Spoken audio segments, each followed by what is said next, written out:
So today I've got a hail damage car coming in that I'll probably have for most of the week this week.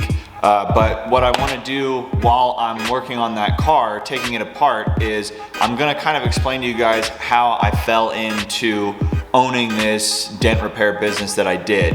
So when that car gets here, we're going to do that, and I'll see you inside that car. All right, so this is how I came into doing this dent repair business. So what I do is paintless dent repair. It's the act of repairing dents on cars without them having to be repainted.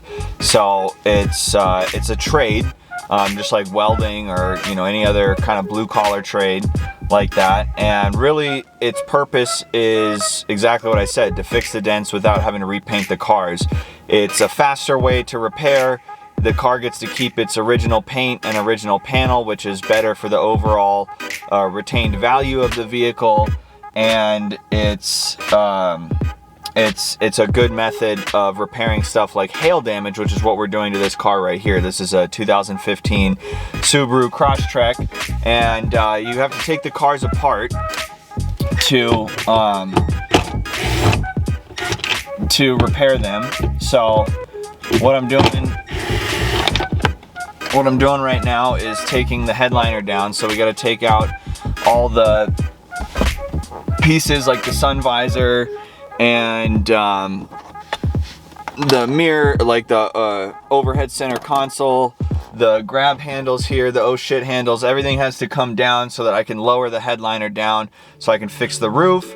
The hood will come off, the trunk comes off, and then everything else we just kind of find access wherever we can. Now, how I got into this business is kind of an interesting story. I was working in men's clothing at the time, and my manager was dating a guy, and she told me, hey, my boyfriend is, and they're not married actually, my boyfriend is doing this paintless dent repair stuff, and he was doing sales, so like going out and finding cars that would be good candidates for paintless dent repair. She goes, I know you're not really in love with menswear anymore.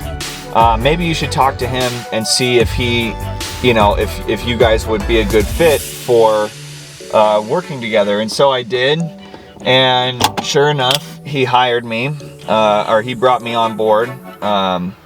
And he was working for a guy named Adam. And Adam is the owner of the business that I used to work for. And he had been doing this for a while and started me out in sales. And I didn't really love the sales aspect of it.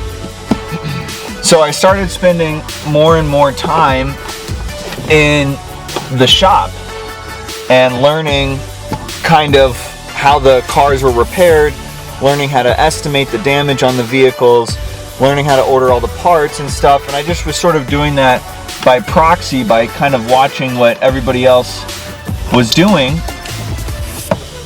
And the boss, Adam, said to me, hey man, I appreciate your work ethic out here.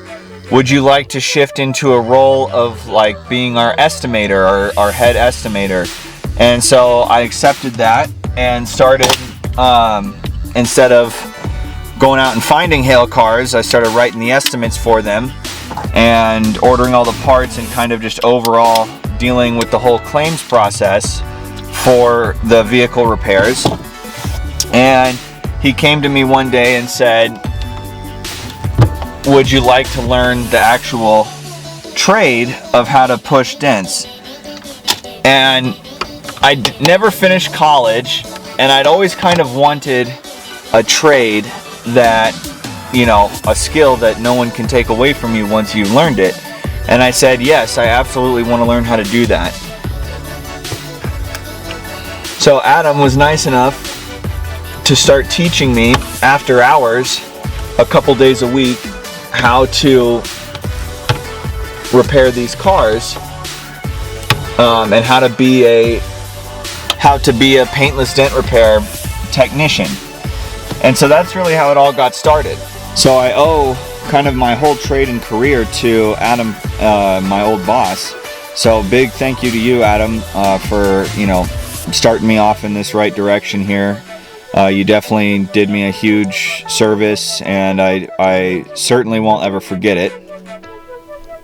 So then, after pushing dents for a year or so with him, I had moved about an hour away from where that shop was, and I had commuted down the hour every single day for over a year, and the commute just started to get to be a little bit too much for me, and so I decided to part ways with them, and I found the shop that I'm currently sitting in this car, and we've been here for 3 years ever since, fixing these dents.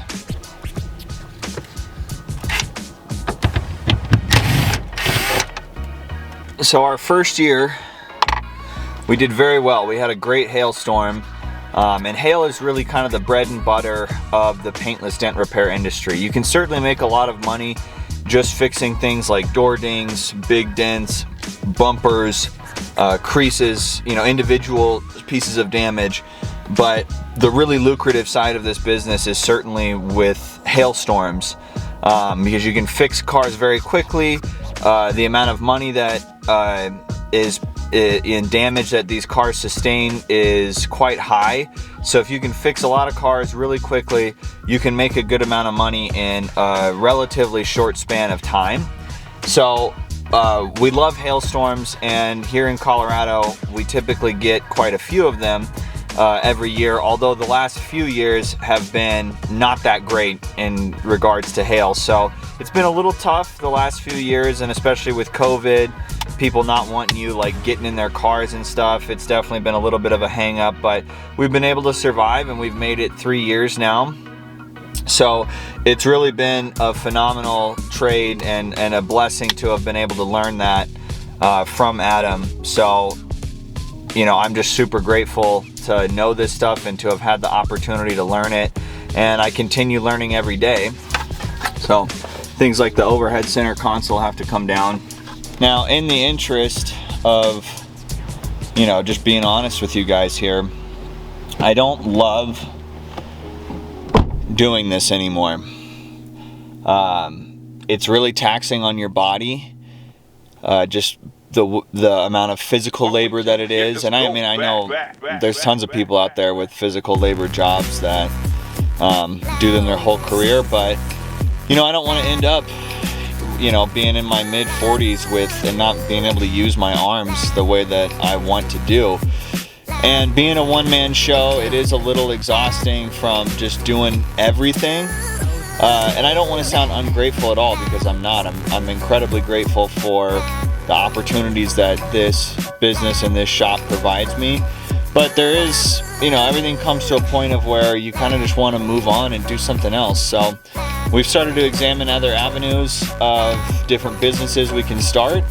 And we'll hang on to this business for a while, and you know, I mean, I'd even like to keep it and have somebody else run it. We just need to get to a point of where that's a possibility. But yeah, that's kind of the brief overview of how I got into this business to begin with. So I'm gonna put the camera away and finish taking apart this headliner here. I'll show you what it looks like when it's done, what the underside of the roofs look like. And then we're gonna get to actually fixing the dents on this car. And then this afternoon is another run for the triathlon. Just kind of a brief tempo run, probably about an hour. So yeah, we're gonna get going on that. Dude, there's straight up a wasp and a wasp nest on this car that I'm about to repair. That thing's alive, dude. This is the kind of shit that always happens to me. Alright, so here's what the car looks like with the headliner down. So there it is.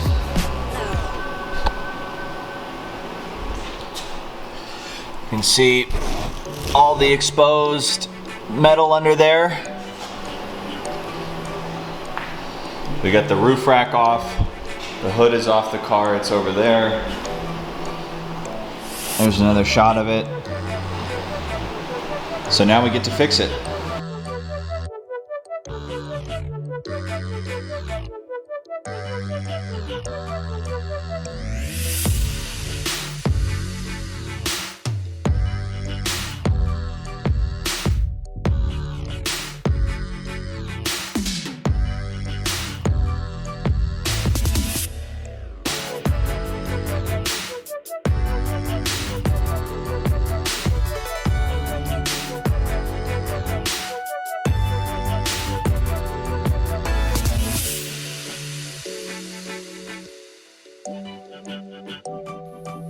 Bro, I am absolutely wrecked from today.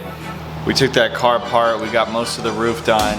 We got a little bit of the hood done over there. So tomorrow we're gonna finish the roof, finish the hood, start working on the sides of this car. But yeah, I'm wrecked and I still have a run to do. So we're gonna clock out 20 minutes early today and go home, change, do this run, and then go get some burgers, I think. All right, here we are. Dressed warm, baby, because it's cold out. It was raining today. It's still a little drizzly. What's my watch today? It says 43 degrees. So let's go get this run done.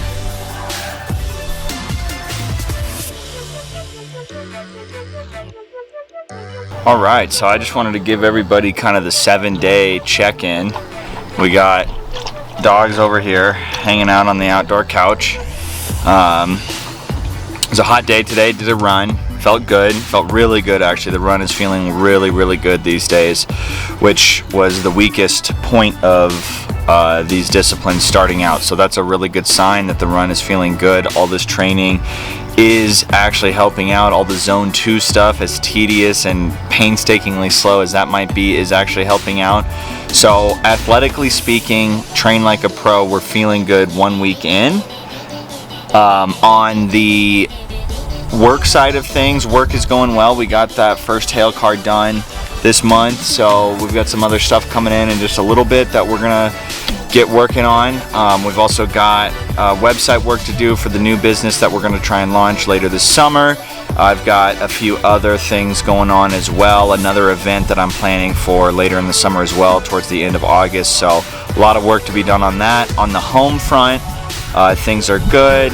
Well, okay, let me rephrase that. On the home front, we're keeping up.